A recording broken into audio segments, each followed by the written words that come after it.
everybody, and welcome to a new episode of Translating Love. I'm Dani. And I'm Woifi. Hi, Woifi. Hey, Dani. How are you today? I'm good. Good. It was a good Monday. Good new start into a new week. That's good. Yeah. Well, that does it for this episode. No, today's topic is anxiety.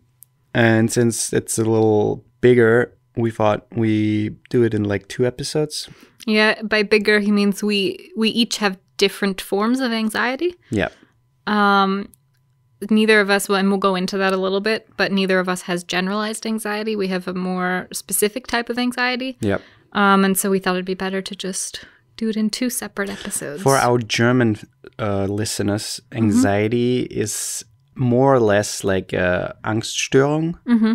But I don't like the word because it kind of associates fear with the word. So I never liked the translation. When I was basically suffering from like my worst anxiety days or in the times where I had the worst anxiety, I always looked for something that described how I felt. And Angststörung, like if you look that up and look what it does or look what it means, and that doesn't really describe anxiety. So I think anxiety should be a whole different...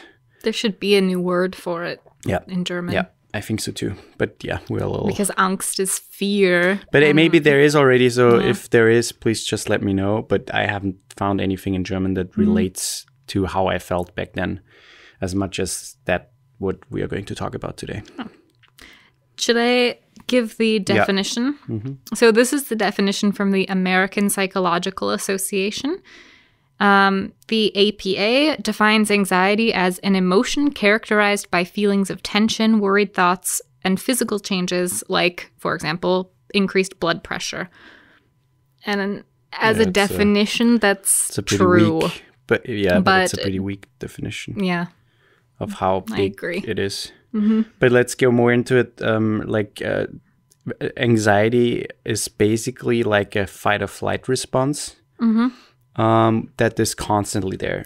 So, well, that's for people with an anxiety disorder. Yeah, but because if you think about it, it says it in this article that I found too. Everybody has anxiety. No, sure, it's normal and it's actually necessary for our survival as humans. Yeah.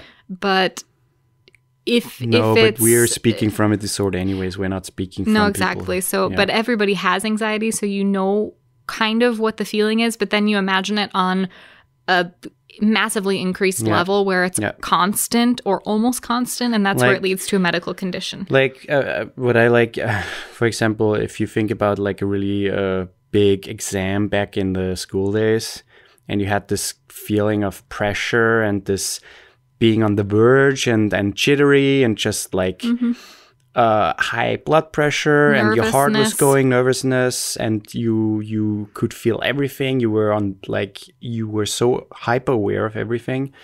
And now imagine that going on every day for hours. And usually anxiety comes in waves. So it basically lowers itself and then it's on a constant level and then it peaks and then you can basically have a panic attack, or that usually is a panic attack when anxiety peaks. We're not going into panic attacks because that's a whole nother big topic, but that's a part of anxiety.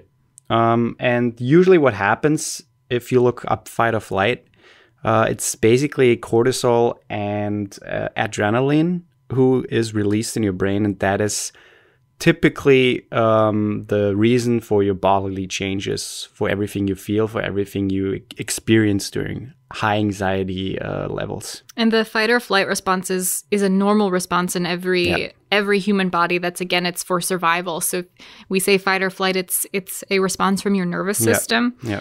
And you have I won't go into the details, but it's from your nervous system, your central nervous system. And so basically, imagine that you're walking down the street and somebody comes to try to rob you, and they either have a knife or a gun or whatever. Your body automatically goes into either fight or flight mode. So you either are going to try to fight this person where you're like, fuck that, I'm not giving you anything of mine, or you're going to try to run. And that's exactly what your body is doing, not just in those dangerous situations, but also in moments of anxiety. It does it. You're doing it almost all the time. Yeah. So basically what anxiety does, it releases those two things in your body, cortisol and adrenaline, and that can what is the word that can result that No, it's fine. that can result into various bodily symptoms, and there is nothing that it can't do. So you can feel everything. You're hyper aware, and from headaches to depression to fatigue to breathing problems to being upset, Problem sleeping, having an irritable stomach like IBS, having to go to the toilet a lot, panic attacks, sense of doom, everything falls into that category. And you can basically, since you're hyper aware in that phase, you can basically trigger anything. You can feel anything. You can all of a sudden feel, okay, there's a lump there that wasn't there. That's not normal. Maybe it's starting hurting. But that's more specific than to your anxiety. No, sure, but because generalized anxiety typically isn't that way. Where you're more, in the article that I read, generalized anxiety, the most common symptoms are restlessness and feelings of being on edge, uncontrollable feelings of worry, increased irritability, concentration difficulties, sleep difficulties, things like that. But what we're going to talk about more is my anxiety. More intimately, I guess, is his anxiety, and that's specifically health anxiety. Yeah. Maybe you can just quickly like say what that is. Like, what is health anxiety? Let's start from the beginning. As you listened, I hope you listened to the last podcast, Trauma, where we basically went into our two traumatizing events, which is important for this podcast to understand my anxiety a little better, because my anxiety related or came out of this trauma. My anxiety built from this trauma. And anxiety typically is something like an anxiety disorder typically builds itself upon a traumatic event or something that traumatized you recently, or something that basically is cut into your life in a negative way, more or less. Mm-hmm. So I had this traumatic event, 2011, and my anxiety started 2016. There were various reasons why it took so long, but that's normal. And it can be normal that anxiety sets in right after the event, or it takes years. But in 2016, I had back pain, like the worst back pain. What did I have? What is it? Like a dislocated? Not dislocated. It was in German it's called Bandscheibenvorfall. Yeah, but I have to remember it's a prolapsed disc. Yeah, basically. A prolapsed disc, right. So it pressed onto my nerve cord in my back, into my spinal cord. Mm-hmm. Right. And it hurt like hell. Mm-hmm. And the first week was okay, and I basically couldn't do much because it hurt so bad. I was laying around most of the time, which is like the worst. You should move. Even though it hurt, you should go for walks and move. But after a time, it started messing with my head, and I like, it took like a week or 1.5 weeks, and then I basically, my head tried to convince me I had a form of cancer, because I never felt pain like that, and especially in that area. And then, of course, you Google things, which you shouldn't do, obviously, and which is normal because everyone did it before, but you shouldn't. And of course, the first thing is like, yeah, you have cancer, blah, blah. And so I had... That's the first thing Google always says. Every time. I have a headache and a toothache at the same time, and then it's like, cancer! Yeah. So, yeah. But since my anxiety already went towards, or I was basically already prone towards some more sensitive topic, and cancer was that for me. So cancer was the topic that my health anxiety revolved around, and therefore my head made me believe that I had cancer. And I apologize sincerely to anyone who went through a cancer scare, or even had cancer or has cancer, because I feel like I don't know, a fraud talking about it. Well, that's not fair. You can't. But no, there's nothing for you to apologize for. You can but still, feel sorry for the people who have it or who have gone through it. But in your head, it was no less real than a cancer scare. Sure. But still, I don't want anyone to feel like I compare those two things, because I can't, simply because I thankfully never had cancer before, so I can't compare it. But in my head, I had cancer, and for almost 3 months, I walked around believing that I'm going to die soon. Even more than 3 months, and that was horrible. More. It was horrible, and it took me a long time until I finally realized that what I had was not cancer. And the pain came from a dislocated, what did you use? Disc? A prolapse. Prolapsed disc. Disc. In my lower back. And my head or my anxiety is basically just telling me that I had cancer or something worse, basically. And the back pain finally in summer of 2017 disappeared. So it took almost a year. Half a year for the back pain, but the pain moved. And then all of a sudden, I noticed that my stomach hurt all the time. I had like the worst cramps. It hurt like hell. And of course, the first thing again, cancer. It had to be cancer. I did a lot of tests. I went to the doctor.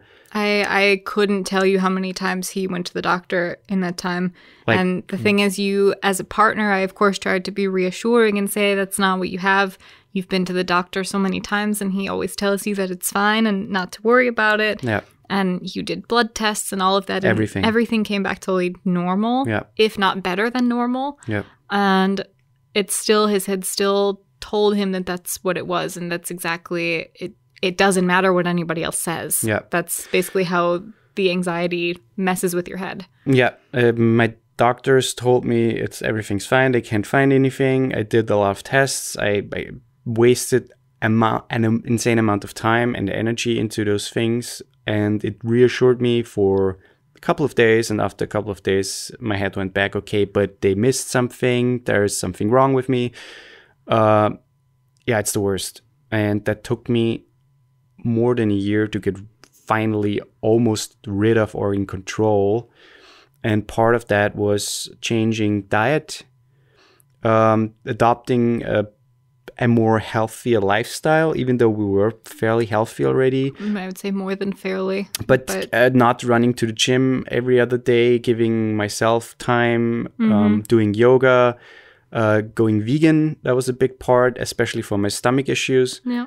And also, after all, just being more one with myself. I don't know. It sounds maybe dumb. No, it doesn't. But peaceful. But more accepting with yourself and more...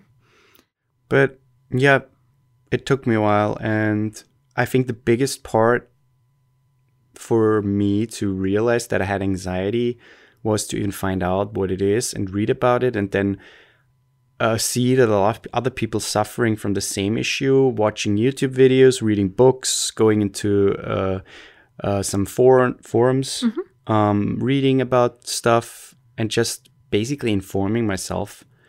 And then, of course, trying to figure out, okay, what triggers my anxiety, and how can I not avoid those triggers, but be more aware. Because avoiding is also not the right answer in the sense of anxiety, because avoiding... Well, and you can't always... There's situations where you can't avoid it, so it's better to get ahead of it, and it's better to say, okay, I know what triggers it, and how can I handle it when that trigger comes, because it will. It will always come. Yeah. What kinds of triggers did you or do you have? I mean, it's everything when you are really sensitive to a topic in a way. For example, it's the same if you have a car. If you're looking for a car, you see the car driving around everywhere. Or if you want a baby, you see a baby. If you want a dog, you see a dog everywhere. And it's the same with my anxiety. I read cancer everywhere. I saw articles about people who died of cancer or children who had cancer and like horrible stuff. But I was so sensitive to the topic that I couldn't watch movies with that because it would mess with my head. It would change my mood completely. I would feel sick again afterwards, and that for over a fucking year. I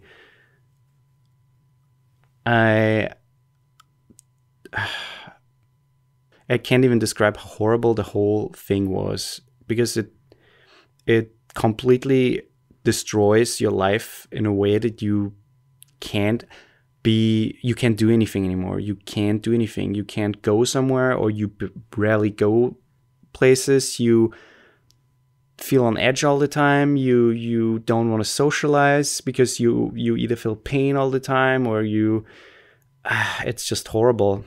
I mean, it's essentially a form of depression. Yeah. And in a lot of cases of this kind of anxiety, it leads to depression. Yeah. And that's what happened to you when I first got it in 2016. Yeah. Because that's when I visited, towards the end of the trip where I visited you, is when you started feeling the back pain. Mm-hmm. And I remember even just like the worst thing for me leaving was walking away from you at the airport when I had to go to the plane. Mm-hmm. And I felt like I was the only one who was sad, because you were so in your own other headspace that you couldn't really process the fact that, okay, I don't know when I'm going to see this person again. And that was everything. That was what it was for us. We didn't know. And so for me, it was like devastating. And I was like, I don't even know if he's sad about this. Yeah. And it was the same kind of when I came back, because I remember talking to you a lot around Christmas time, and we talked every day while I was back home. But even like around Christmas time, you were just this completely different person when we would talk.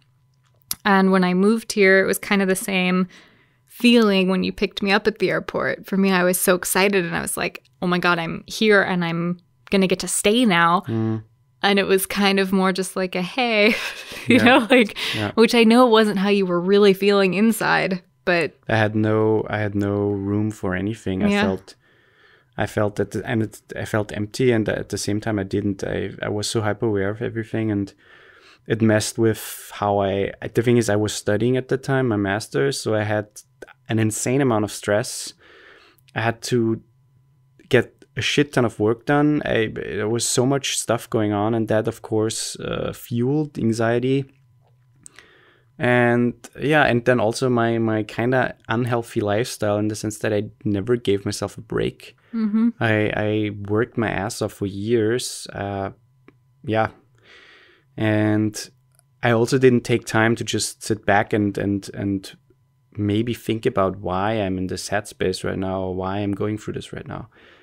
But thankfully, after some therapy sessions and a lot of YouTube videos and books and stuff like that, I finally found peace with what I have and what I don't have, and naming it and knowing what it is and knowing what it can do to you took away a lot of pain and I think that's also a really important point, because we'll talk about this too in the next episode with my anxiety, but that was the turning point for me. Yeah. Not just naming it anxiety, but if it's not generalized anxiety, if it's more specific, like health anxiety or relationship anxiety or whatever, that you can figure out what form of anxiety you have, because that for me was the game changer. Yeah. I knew I had anxiety, but once I figured out what type of anxiety I had, it changed everything.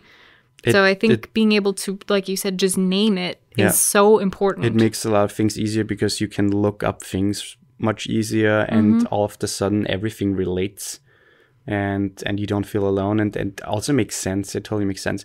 And there's a book I really liked. It's called Anxiety Panicking, about panic, from Joshua Fletcher. Is that the one you sent me to? Oh, it's fabulous. It's a really fast read, and he just goes... He went through anxiety, and he just goes through everything and does it really scientifically, but like in an easy way. And you just get a feel of what it is, and you can relate to it. And then all of a sudden you understand what anxiety does to you and to your body. And then you also understand the symptoms, and that you don't have to fear those symptoms, because everything your body does is normal. And anxiety can't hurt you. And exactly. That was a big thing. Yeah. That it can't, your thoughts can't hurt you. Yeah. So let them be there, essentially. But the book is really phenomenal. Maybe we can link it in our... We will link it in our little description. Yeah. But yeah, it was a great book. It's a really easy read, like you said, and it really puts a lot of things into perspective. And it's a really good jumping off point, I think, for people. I think it's more generalized anxiety. It's everything. It touches on health anxiety. He goes into everything, but yeah. But it helped me figure point. out, okay, I don't have exactly this, but a form of this. And that's what helped me to push to keep going to find out what anxiety type I have. So anxiety is something that is over the course of weeks or months hammered into your brain, and your brain is basically adopting the fight or flight response 24/7. And once you're in this cycle, it's really hard to break out. You have to understand that you train your brain to think like that all the time, and that becomes a normal. And once that normal sets and you are in this cycle, it's not easy to break out. And there are a lot of ways to do that. And for example, a big thing is cognitive behavioral therapy. There are a lot of cool workbooks out there, but there are also practitioners who do that. And it's one of the most effective ways to do it. And every anxiety book basically touches into that. And basically what it does, it just changes your thought patterns and how you react to those two thoughts in general. Because that's the key in getting out of anxiety. And also in recognizing anxiety before it's too late. And the reason why we're talking about this right now, especially my health anxiety, is because we're in a massive health crisis with this pandemic. And it's a normal thing to react towards something really scary right now with thoughts, and all of a sudden you might have or you feel like sick, or you have symptoms and you don't know where they're coming from, but you get maybe tested and it's negative, but you're not sure, and blah, blah. So there are a lot of... It makes me think of the analogy, like when somebody, and I'm sorry, this is going to make people actually feel this, but if someone jokes that there's like a spider on you, or if you see a spider on somebody, all of a sudden you feel like there's a spider on you. Yeah. So after the spider is gone, you feel like something is crawling on you. It's this weird sensation. Yeah. It's kind of the same thing where it's like there's this virus going around, and all of a sudden, I have kind of a sore throat. Is that the virus? Do I always have that? Is that normal? Yeah. And you start to kind of analyze every single little thing that you feel. Yeah.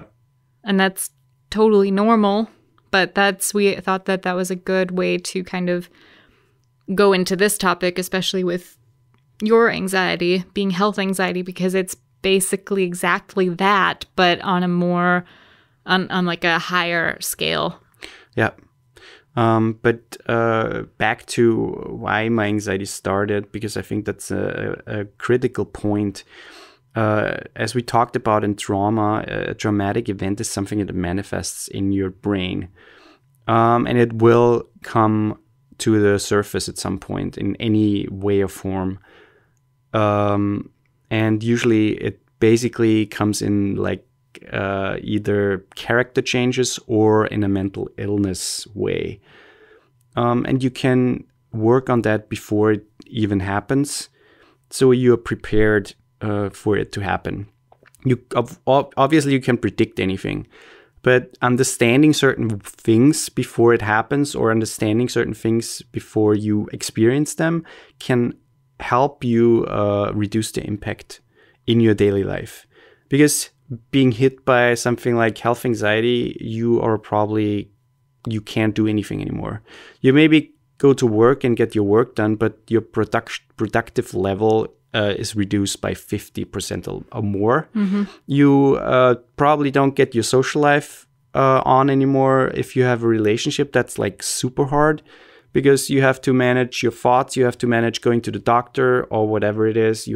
It's insane. It's time consuming, it's exhausting, and it's just insane. In relationships too, it really affects the relationship, because it affects the partner, And in my experience, it was that and it's for both of us because we both have anxiety. And so when you're in really high times of anxiety, I feel it. Like I can tell, even if you haven't expressed it, I feel it. And once you express it, and if it's in times where it's really, really hard for you, it really affects our relationship, and it affects how we talk to each other. It affects the time we spend together. It affects intimacy. Everything. Everything. Yeah. And so it can be really hard on the other person. Yeah. Because they want to be there for you, but it's not that easy because it's hard. It's hard to be there for somebody, and that's what I something mean. that you don't experience and you don't feel. Yeah, and that's what I mean. Understanding it helps you coping with those things before it hits you so hard that you can't do anything anymore. And especially in these times, because going through a crisis like this, and we are blessed in Austria right now, but other countries are hit by the coronavirus much harder, and you will experience trauma during that massive event, and you might already have lost someone. I'm sorry if you did. My heart goes out to you. But you might know someone who lost someone to that virus, and that's something that kind of or could stick around and somehow break out in form of anxiety or whatever in a couple of years or month or even right now. And just knowing that there are other people going through the same thing, and it's just normal, and it's a human reaction, a bodily human reaction, and it can't hurt you, it just takes away a lot of pain. Yeah. Do you have any, just quickly before we wrap up, do you have any tips for people who might be experiencing something similar to you on actual things that you did to help reduce your levels of anxiety? Not necessarily to help you get completely past it, but that takes a while, yeah. Because and that's also something that's important to know. It's not a quick fix. It's not something that's going to be gone in a month or in 2 months. I'm still working on it, and I've had anxiety freaking forever. But since I actually acknowledge that I have anxiety, it's been at least 2 years. The thing is, you never can get rid of it. But it will never go away. But you do learn to live with it, right? And you can reduce the impact of it to like a small amount that you don't even notice it anymore. Yeah, exactly. But maybe just tips on like what you did when you were in those high anxiety times to bring yourself out of it, to get yourself out of this. I mean, a big thing was for me, I read the one book that we already mentioned 3 times. I watched a lot of YouTube videos that helped me a lot just by hearing people saying the things that I am exactly feeling and going through. And also doing workbooks like the cognitive behavioral workbooks. It's CBT. You will find a lot of things online. And those things were the best things. It's a lot of time, and you have to put in a lot of energy, especially when you don't have that energy, or if you don't feel like putting that energy towards those things. But you also did a lot of yoga, didn't you? I did a lot of yoga. That's true. That helped a lot too. But overcoming thoughts and overcoming those or breaking out of those thought patterns, yoga didn't really help that much. It helped me ease symptoms, that for sure. It helped me ease especially my stomach issues. It helped me ease that a lot. And it also helped me to be more peaceful and more out of the stress. But with all the thought patterns, yoga didn't help me that much. But it was a really, really good addition. Everything that gives you, it can be meditation, it can just be mindful breathing. There are a lot of things out there, a lot of apps, videos, everything that is not stressful on your body, like heavy workouts or running. I wouldn't recommend those, especially if you're in high anxiety. At the same time, though, I wouldn't say that it's necessarily the worst thing to at least try, because basically, sure. I mean, basically your body's producing or your brain is producing insane amounts of adrenaline, and we need adrenaline, but if it's producing it all the time at these extremely high levels, your body essentially doesn't know what to do with it, and that's when these thought patterns start. That's when the anxiety is so heavy.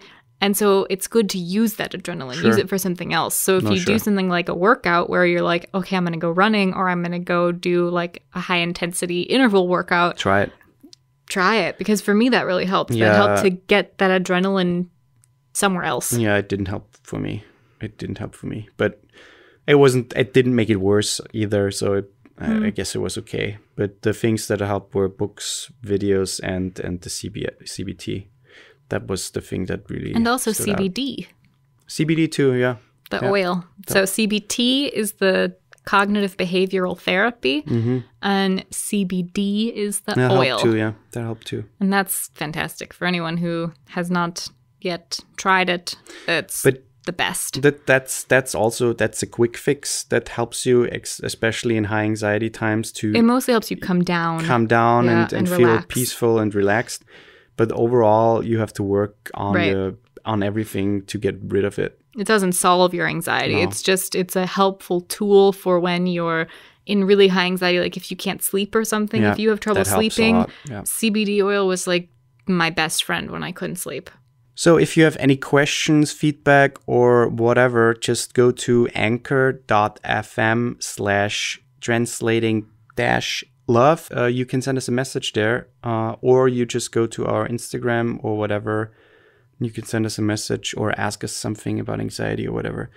Or share your anxiety, share what things you feel and what things that helped you, anything. Yeah. You can share it all. And especially in these times, if you experience something like that, like health anxiety, or if you are prone towards that because you already have those fears of getting sick or dying or whatever, just message us and maybe we can talk about it or we can give you some tips. And yeah, otherwise, stay safe, stay home. Please stay home. And yeah, we'll hear each other next week. Yeah. Okay, bye. Bye.